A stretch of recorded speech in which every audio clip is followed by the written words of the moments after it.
this first lecture, I'll try to briefly describe the origin of the word strategy and its etymology in order to understand the concept's foundations and how it developed over time.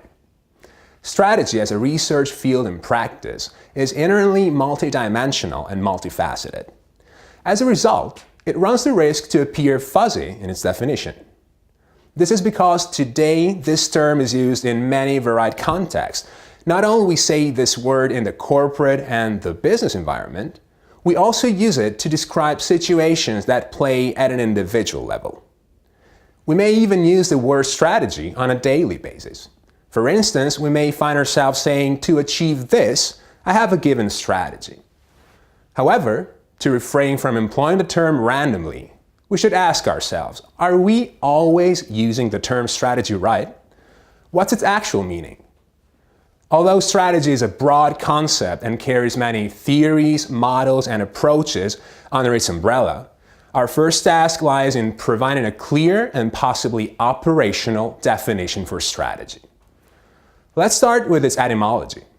The word strategy comes from the Greek word strategos, which means generalship, to command, to lead. We should then clarify this. Strategy is not a concept that originated in a management and business context. It's way older than that and actually comes from the military world.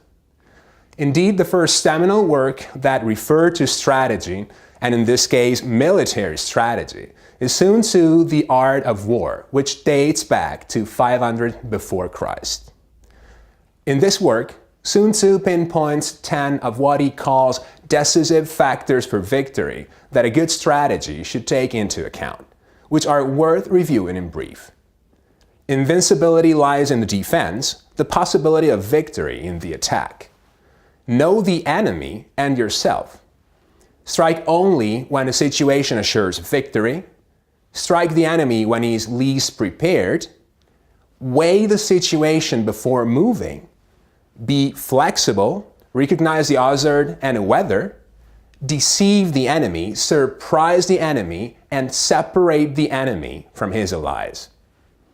It's intriguing to notice that many of these military factors represent business rules managers still consider today, like analyzing the competitive arena, planning and acting, being flexible, creative, and innovative, as well as partnering and creating alliances.